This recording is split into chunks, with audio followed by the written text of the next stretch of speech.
Okay, commodities. So CL still looking for this push up to at least 77.73, and I think more likely the 91 area in CL to complete this larger degree, intermediate degree, in actual fact, wave 3.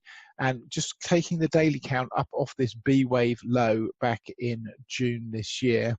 And there it is, the B wave there. 1, 2, 3, 4, then an ABC 1, 2, ABC 3, 4, A, B, and we should be in this C of 5 here. And if so, we've got a 1, 2, 1, 2 setup to the upside in CL. So coming off the bottom on the 4-hour chart, there's the 5 up for the first 1, 2, 1, 2. Now we need to see CL start to accelerate up and take out 71.23 and then 71.46.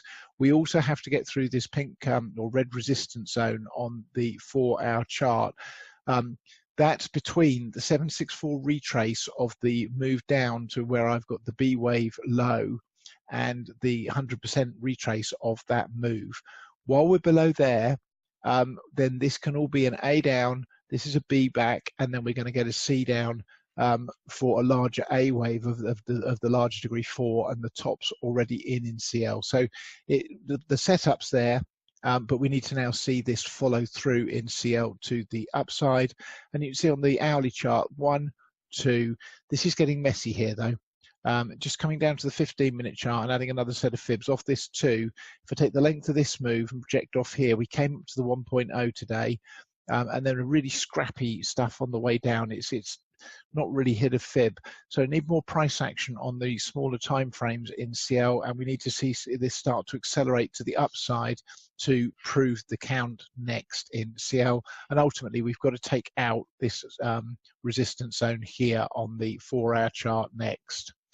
Okay, so NG off this B wave high, A, B, 1, 2, and I'm looking for the 3, 4, 5 of this C of 2 down to 22.65. And at the moment we've got a 1, 2, and the only way to count this now is a 1, 2 also to the downside. We came up today and took out the level here, albeit by only a few pennies, but that's it. It's invalidated a larger diagonal down. So either we have a 1, 2, 3, 4, 5 for the wave 1 down, or an ABC for the 1 down, and we're going to come down in a very large diagonal pattern in NG. Either way, we do really need to see today's high hold and NG start to push down next. I've put this resistance zone here. You can see the 2 should and has, in actual fact, it's come up and hit the 786 retrace of the related wave 1 down. 886 is the top of this zone.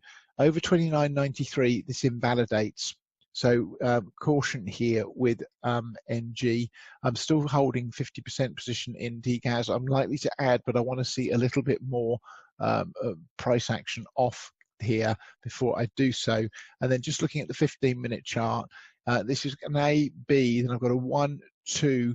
All of this move up today can be a 3, and we get a 4, 5 up to this 29.65 before we start to come down. I did toy with adding to DGAS late on today, but have chosen to not do so. Likely, if I'm going to do it during tomorrow's session, and I will put the alerts out as and when that happens.